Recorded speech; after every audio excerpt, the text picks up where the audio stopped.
let's take a look now at some of the most widely used classes of algorithms for forecasting.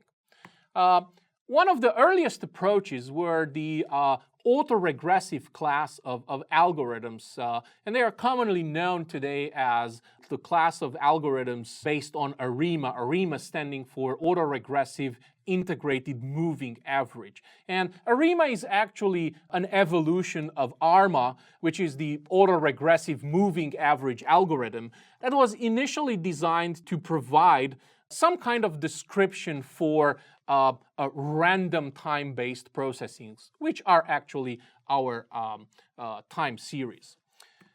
And the other type of forecasting algorithm is actually a regression algorithm. If you think about it, the problem of forecasting can be also modeled as a regression problem, where the task is to predict a numerical value for the very next iteration of your time series. Say, if you have the values for, say, a sensor reading starting from January 1st to March 24, then the task is to predict the numerical value of the sensor reading on March the 25th, or the average value for March the 25th. And you can easily see how this can be a regression problem. And what's interesting with the multivariate regression approach is that you can also take into account other properties of the entities that occur in the time series, for example, like location, geographical location, various settings for that sensor, and so forth,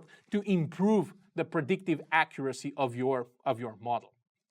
Now, another high-profile algorithm for forecasting is Prophet. Prophet was developed initially by Facebook, and Prophet is the type of approach that works best with time series that have strong seasonal effects. Like, let's take a practical example here. Imagine sales for a brick and mortar pharmacy.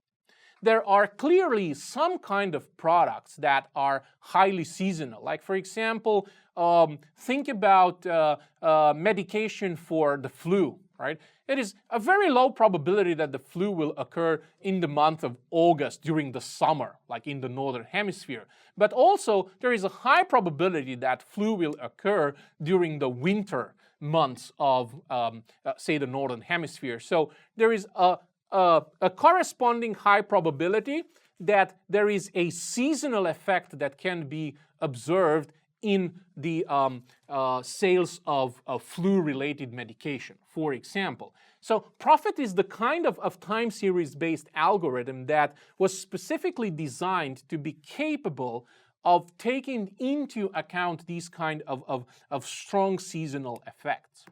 Another class of algorithms are the algorithms that are based on yet another important class of deep learning algorithms, the TCNs. TCN stands for Temporal Convolutional Network, and Forecast TCN was developed by Microsoft using, based on this deep learning approach of temporal convolutional networks. And it is a very special kind of convolutional network because it is a one-dimensional convolutional network. And the reason why it is one-dimensional, you might have guessed it, has to do something with the approach based on time series. And according to the latest scientific research, Forecast TCN is capable of exhibiting a longer, so to speak, memory than other similar approaches.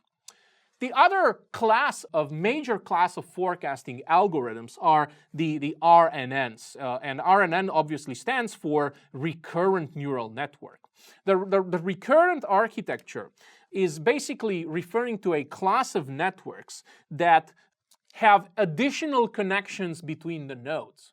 Remember, the classical structure of a neural network is what we call a feed-forward neural network, where everything flows in one direction, from the input to the output. Now, if you add backwards facing connections, you actually create cycles in the networks, and that's where you get into the RNNs, the recurrent neural networks.